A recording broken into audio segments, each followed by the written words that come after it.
Hello everybody, this is Tofail Hoque and welcome back to my YouTube channel. And again I'm back with another video. আজকের এই spoken English ক্লাসে আমি তোমাদের সঙ্গে share করতে চলেছি English daily use sentences. Yes, আজকের এই লেসনে আমি কিছু ছোট ছোট ইংরেজি বাক্য তোমাদের সাথে শেয়ার করতে চলেছি, যে বাক্যগুলি আমরা ডে টু ডে লাইফে প্রতিদিন ব্যবহার করে থাকি। আর এই ছোট ছোট বাক্যগুলো তোমাদেরকে ইংলিশে কথা বলতে সাহায্য করবে, এবং এই বাক্যগুলিকে শেখার পর তোমরা তোমাদের বন্ধু এবং পরিবারের সঙ্গে প্র্যাকটিক্যালি অ্যাপ্লাই করতে ভুলবে না, কারণ the more you practice this sentences the more you remember. অর্থাৎ যতই বেশি তুমি প্র্যাকটিস করবে, বেশি বেশি করে প্র্যাকটিক্যালি অ্যাপ্লাই করবে, ততই বেশি তুমি মনে রাখতে পারবে। So keep watching this video till the end and let's get started. Okay, so আমাদের প্রথম বাক্যটি কি রয়েছে তাহলে দেখা যাক। তো প্রথমে কি রয়েছে, যে তোমাকে কিছু ব্যাখ্যা করতে হবে না। কি বলছে এখানে বাক্যটা? তোমাকে কিছু ব্যাখ্যা করতে হবে না। দেখো, এটা খুবই একটা কমন বাক্য, ঠিক আছে? তো এই বাক্যটাকে আমরা ইংরেজিতে কিভাবে বলবো? এই বাক্যটাকে আমরা ইংরেজিতে বলবো you don't have to explain anything. You don't have to explain anything. Okay, দেখে নাও, you don't have to explain anything। হয়ে গেল? তাহলে হয়ে গেল যে you don't have to explain anything, অর্থাৎ এটা অর্থে গেল তোমাকে কোনো কিছু ব্যাখ্যা করতে হবে না। ওকে, বা তোমাকে কিছু ব্যাখ্যা করতে হবে না। এখানে আমরা কোনো কিছু বলতে পারি, আবার যদি বলি যে তোমাকে কিছু ব্যাখ্যা করতে হবে না, তবুও ঠিক আছে। ওকে, আমাকে ব্যাখ্যা করতে দাও। কি বলছে? আমাকে ব্যাখ্যা করতে দাও। তো এটাকে ইংলিশে কিভাবে বলবে? আমাকে ব্যাখ্যা করতে দাও। তো এটাকে ইংলিশে বলবে let me explain it. Let me explain it. Explain মানে হচ্ছে ব্যাখ্যা করা। So let me explain it মানে এটা আমাকে ব্যাখ্যা করতে দাও বা আমাকে ব্যাখ্যা করতে দাও। ওকে, তো এখানে কি লিখবো আমরা? Let me explain it। হয়ে গেল, let me explain it। অর্থাৎ দেখো, আমাকে ব্যাখ্যা করতে দাও, let me explain it। ওকে, এই কলমটির দাম কত? এই কলমটির দাম কত? ধরে নাও এটা একটা কলম। ওকে, সো আমরা যখন দোকানে কিনতে যাই, তো আমরা জিজ্ঞাসা করে থাকি যে এই কলমটির দাম কত। কলমকে রিপ্লেস করে অন্য কিছুর দাম জিজ্ঞাসা করতে পারি, এই বইটির দাম কত, এই ব্যাগটির দাম কত। তো এই কলমটির দাম কত? তো এটাকে কিভাবে বলবো? এটাকে ইংলিশে কিভাবে বলবো? এটাকে অনেক রকম ভাবে বলা যায়, দু তিন রকম ভাবে বলা যায়, বাট আমি এখানে যেটা বলবো যে what's the price of this pen. What's the price of this pen, অর্থাৎ এইভাবে বলতে পারি আমরা how much is this pen. How much is this pen. Okay, তো আমরা এখানে ছোটটাই লিখবো যে how much is this pen, অর্থাৎ এই কলমটির দাম কত। ওকে, এটাকে ইংলিশে এইভাবে বলতে পারো what's the price of this pen. What's the price of this pen. এটা আমি লিখে দিচ্ছি, লিখে কিন্তু মিটিয়ে দিতে হবে না। এখানে লিখে দিলাম what's the price of this pen. তাহলে আমরা এই দুটোর মধ্যে যে কোনো একটা বলতে পারি। How much is this pen, ওটার অর্থ যে এই কলমটির দাম কত। What's the price of this pen, অর্থাৎ এই কলমটির দাম। দুটোর মধ্যে আমরা একটা ইউজ করতে পারি। ওকে, সো আমাকে নিচের বাক্যটাকে মানে মিটাতে হবে, কারণ এই বাক্যটা আবার জায়গা হবে। ওকে ওকে, হ্যাঁ, তো নেক্সট হচ্ছে দেখি, আমি ইংরেজিতে বেশ ভালো।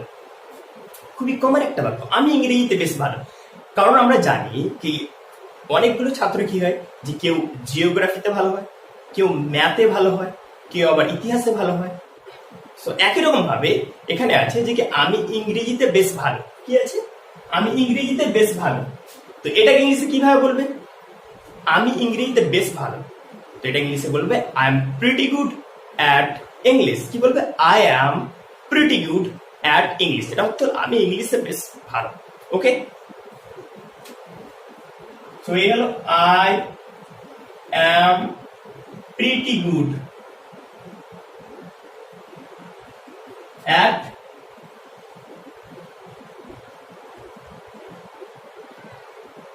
I am pretty good. I am pretty good at English. অর্থাৎ আমি ইংলিশে বেশ ভালো। এবার তুমি যদি ম্যাথে ভালো হয়ে থাকো, অঙ্কতে ভালো হয়ে থাকো, তাহলে ইংলিশকে রিপ্লেস করে ম্যাথ লাগিয়ে দিবে। I am pretty good at math.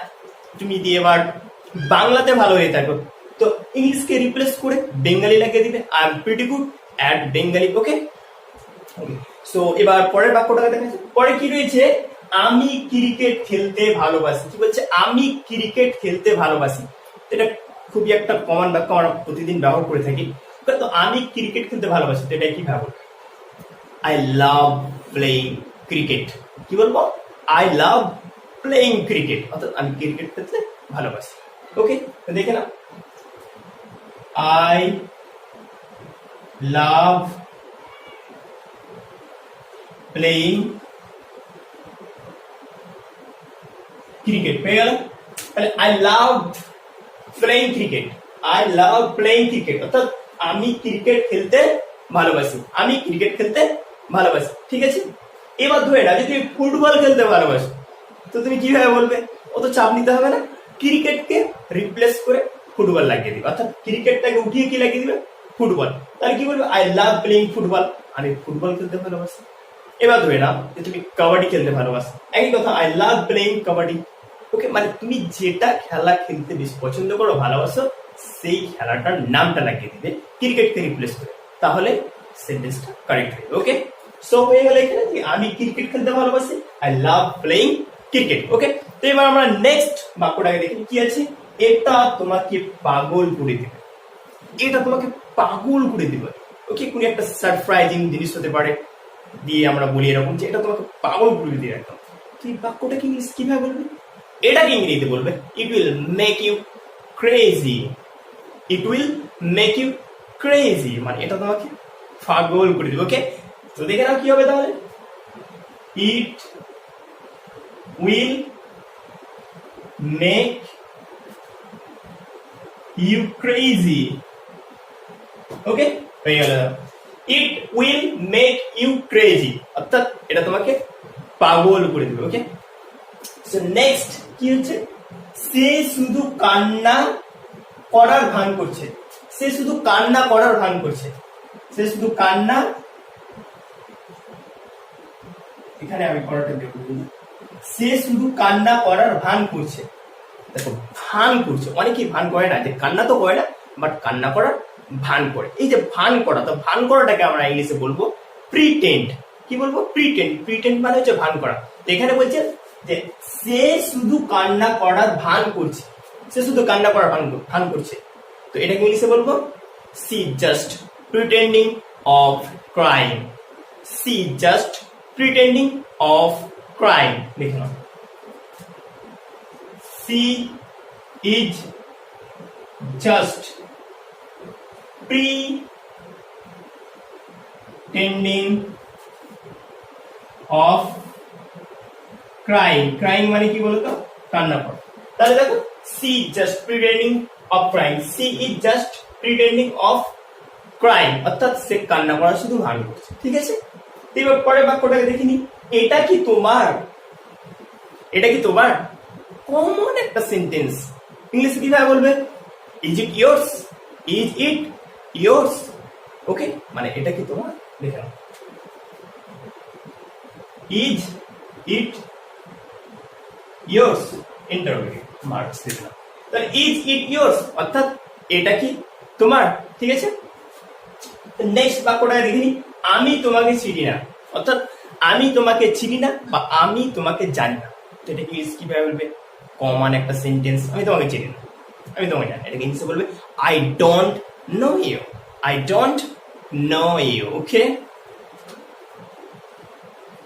I don't know,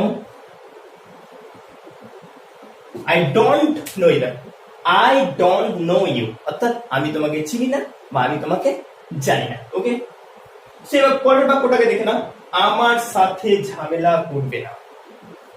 আমার সাথে ঝামেলা করবে না, মানে এটা হচ্ছে একটা, মানে কি রেগে গিয়ে বলে এই বাক্যটাকে, স্পেশালি আমার সাথে ঝামেলা করবে না অথবা আমার সাথে পাঙ্গা নিবে না। তো এটাকে ইংলিশে কিভাবে বলবে? এটাকে ইংলিশে বলবে ডোন্ট মেস উইথ মি। কি বলবে? ডোন্ট মেস উইথ মি, অর্থাৎ আমার সাথে ঝামেলা করবে না। ওকে, ডোন্ট মেস উইথ মি। তাহলে এখানে দিয়ে দাও ডোন্ট মেস উইথ মি। হয়ে গেল তাহলে, আমার সাথে ঝামেলা করবে না, ডোন্ট মেস উইথ মি। ওকে, এবার পরের বাক্যটাকে দেখা যাক। তো কি রয়েছে এখানে? আমি যেটা বলছিলাম ভুলে গেছি। কি বলছে এখানে? আমি যেটা বলছিলাম ভুলে গেছি। এই বাক্যটাকে আমরা কখন বলবো? যখন দেখা যায় কোনো একটা টপিক নিয়ে আলোচনা করছি এবং মাঝখানে এসে কেউ মানে আলোচনাটাকে ভেঙে দিল, দিয়ে কি হয় যে যেটা নিয়ে আলোচনা করছিলাম সেটা ভুলে যায়, এবং তখন আমরা এরকম ধরনের বাক্য বলে থাকি যে আমি যেটা বলছিলাম ভুলে গেলাম, অথবা আমি যেটা বলছিলাম ভুলে গেছি। তো এটাকে ইংলিশে বলবে I forget what I was saying. I forget what I was saying. দেখে নাও, I forget what I was saying হলো। তাহলে দেখে নাও, আমি যেটা বলছিলাম ভুলে গেছি। I forget what I was saying. Okay, I forget what I was saying. Okay, next, পরিষ্কার করে বলো তুমি কি চাও। পরিষ্কার করে বলো তুমি কি চাও, মানে ক্লিয়ারলি বলো যে তুমি যেটা চাও, ক্লিয়ারলি বলো, তো ঘুরিয়ে ফিরিয়ে বলতে হবে। পরিষ্কার করে বলো তুমি কি চাও। তো এটাকে ইংলিশ কিভাবে বলবে? এটাকে ইংলিশে বলবে clearly say what you want. Clearly say what you want, অর্থাৎ পরিষ্কার করে বলো তুমি কি চাও।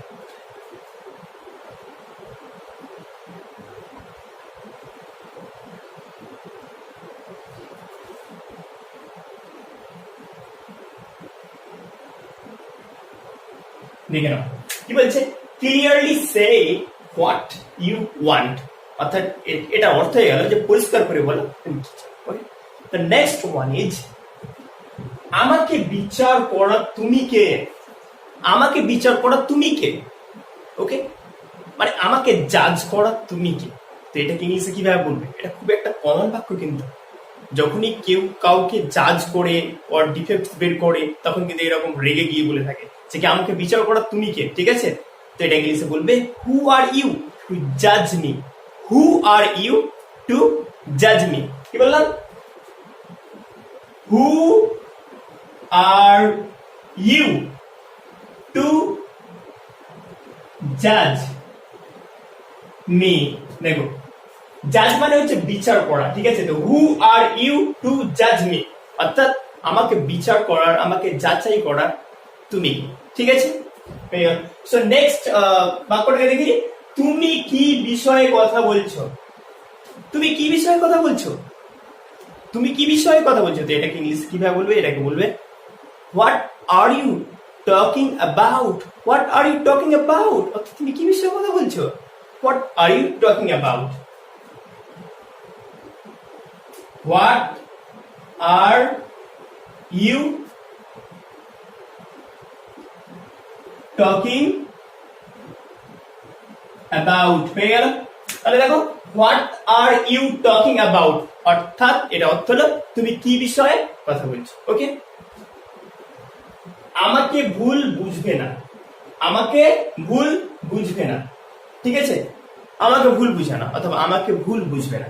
ওকে, সামনের জন যখন বলে যে কি তুমি এটা ভুল করে দিয়েছো কিংবা এটা ঠিক করে দিয়েছো, হ্যাঁ, তখন সেক্ষেত্রে আমরা এরকম ধরনের বাক্য বলে থাকি যে আমাকে ভুল বুঝবে না, আমি এটা করিনি কিংবা আমি সেখানে যাইনি, তো আমাকে ভুল বুঝবে না। তো এটা ইংলিশে কি বলবে?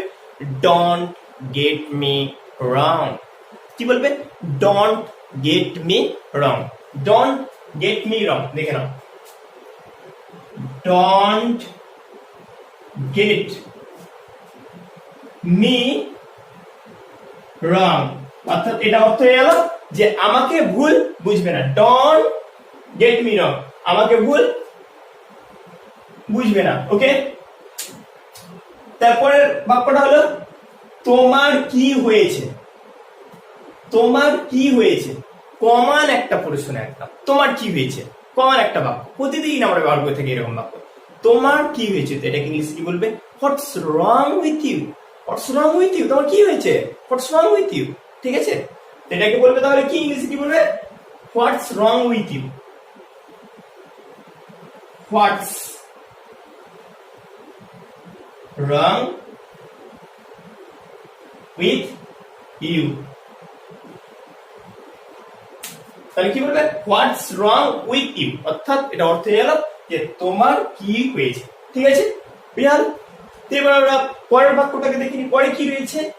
আমার গলা ব্যথা করছে, আমার গলা ব্যথা করছে। কমন একটা সেন্টেন্স, ঠিক আছে, আমরা রেগুলার ইউজ করে থাকি ডে টু ডে লাইফে। আমার গলা ব্যথা করছে, তো এটাকে ইংলিশে কিভাবে বলবে?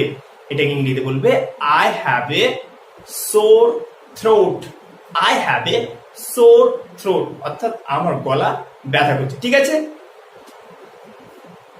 I have a sore throat হয়ে গেল। আমার গলা ব্যথা করছে, I have a sore throat. Okay, একদম simple, I have a sore throat, আমার গলা ব্যথা করছে। ওকে, তারপরে কি বলছে? আমার গলা বসে গেছে। শীতকালে এটা খুব ইউজ করা হয় বাক্যটাকে, আমার গলা বসে গেছে। ঠান্ডায় যখন গলা বসে যায়, ওকে, তখন আমরা এরকম ধরনের বাক্যগুলো বলে থাকি যে কি আমার গলা বসে গেছে। তো এটাকে ইংলিশে কিভাবে বলবে? এটাকে ইংলিশে বলবে I have a low voice, I have a low voice. Okay, দেখে নাও কি বলছে? I have a low voice. ঠিক আছে, I have a low voice, অর্থাৎ আমার গলা বসে গেছে। ওকে, দেখো আমার গলা বসে গেছে, I have a low voice. ঠিক আছে, পরীক্ষাটা খুব কঠিন ছিল। ধরে নাও তুমি এক্সাম দিয়ে এসছো, দেখছে পেপারটা খুব টাফ, একদম কঠিন, তো কি বলবে? বাংলাতে আমরা বলে থাকি যে পরীক্ষাটা খুব কঠিন ছিল। ইংলিশে কিভাবে বলবে? The exam was difficult, the exam was difficult. ঠিক আছে, তাহলে কি বলবে এখানে? দ্য এক্সাম ওয়াজ ডিফিকাল্ট,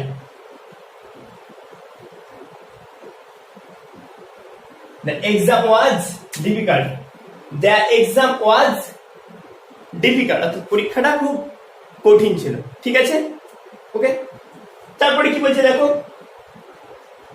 তারপরে এখানে আছে আমি গুগল পে এর মাধ্যমে বিলটি পরিশোধ করব। কি বলছে? আমি গুগল পে এর মাধ্যমে বিলটি পরিশোধ করব। ঠিক আছে, তো ধরো না তুমি কোনো রেস্টুরেন্টে গিয়েছো, কোনো কফি হাউসে গিয়েছো, যে তুমি বিলটাকে পে করবে, যে তুমি ওখানকার সার্ভিস ম্যানকে বলছো যে কি আমি গুগল পে এর মাধ্যমে বিলটি পরিশোধ করব। তো এটাকে ইংলিশে কিভাবে বলবে? I will pay this bill through Google pay. ঠিক আছে, I will pay this bill through, এই সেন্টেন্সটা একটু বড় হবে, থ্রু গুগল পে। ঠিক আছে, থ্রু গুগল পে, অর্থাৎ আমি গুগল পে এর মাধ্যমে বিলটি পরিশোধ করব। ঠিক আছে, so thanks for watching this video. ভিডিওটি যদি ভালো লাগে অবশ্যই একটা লাইক করবেন এবং বাংলা থেকে ইংরেজি শেখার জন্য আমার এই চ্যানেলটিকে সাবস্ক্রাইব করুন। Thank you.